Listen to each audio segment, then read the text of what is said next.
TM-35, the legendary anti-tank mine of World War II, by an American weapons expert. Part 1. Introduction and Historical Context. When discussing the great weapons of the Second World War, the focus is almost always placed on tanks, aircraft, and artillery pieces.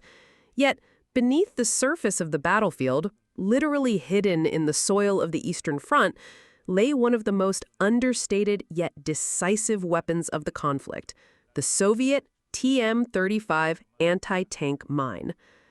As an American weapons analyst who has spent decades studying the interplay between military technology and battlefield strategy, I believe that the TM-35 deserves recognition not only as a functional piece of wartime engineering, but also as a symbol of how desperate innovation shaped the brutal struggle between Nazi Germany and the Soviet Union.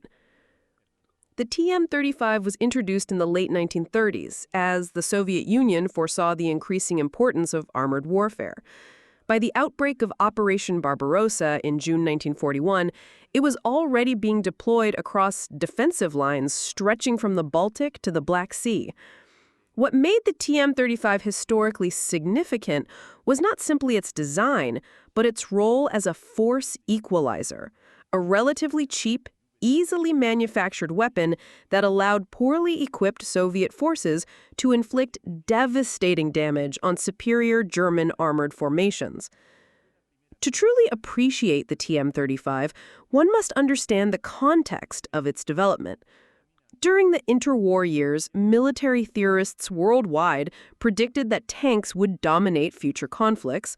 The Soviet Union, which had suffered humiliations during the Russian Civil War and watched with concern the mechanization of the German Reichswehr, sought ways to offset enemy armor. Mines presented a solution: inexpensive, easy to conceal, and devastatingly effective when used in mass. The TM-35, first standardized in 1935, hence the name, became the Red Army's primary anti-tank mine during the first half of World War II. Although eventually superseded by improved designs, its impact in the early years of the war was undeniable. From the defense of Moscow to the battlefields of Kursk, the TM-35 was deployed in staggering numbers, serving as both a tactical weapon and a psychological deterrent to German panzer crews. Part 2. Technical Design and Characteristics.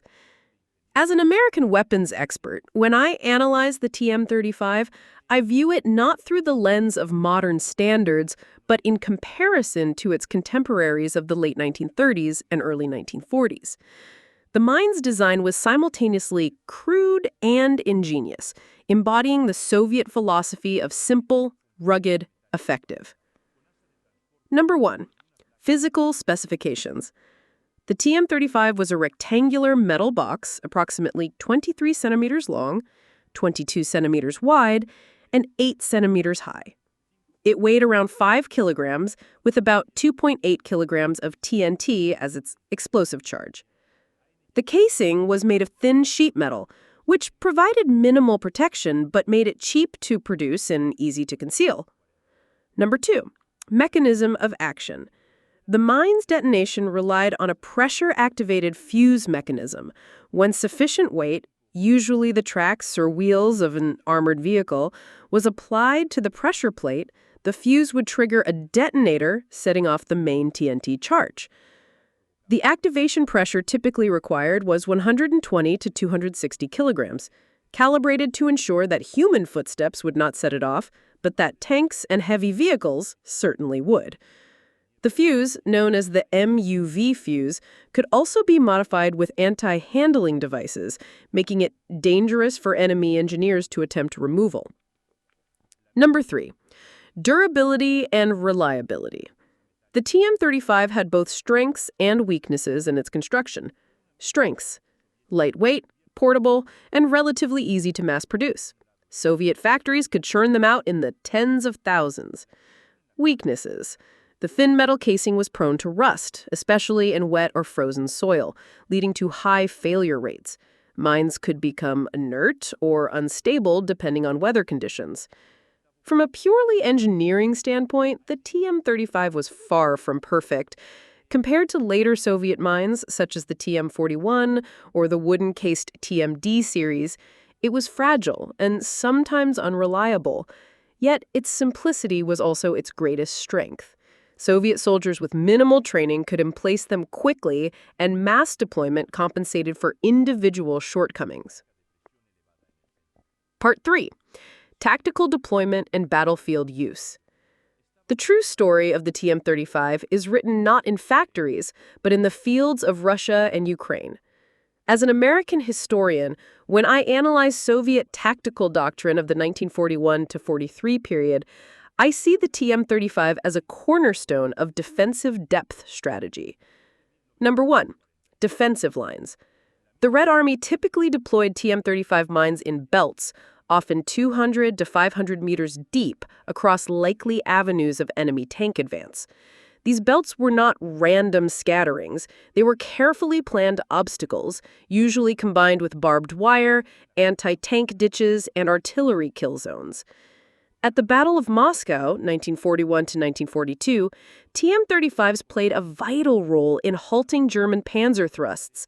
Mines were placed in frozen soil under night cover, forcing German tanks to slow down or risk catastrophic damage. Soviet after-action reports credit minefields with destroying hundreds of vehicles during this critical winter campaign. Number 3. Psychological impact. One often overlooked aspect of anti-tank mines is their psychological effect. German tank crews, already stretched thin by long supply lines, grew increasingly anxious about advancing through Soviet territory. Even when mines were not present, the mere suspicion of minefields slowed operations. The TM-35 created uncertainty, fear, and hesitation, intangibles that multiplied its effectiveness. Number 4. Improvised usage. Soviet partisans also found the TM-35 invaluable. Dropped by parachute or smuggled behind lines, mines were planted along supply routes, derailing trains or crippling convoys. The adaptability of the TM-35 meant it was not confined to traditional battlefields, but became a tool of guerrilla warfare.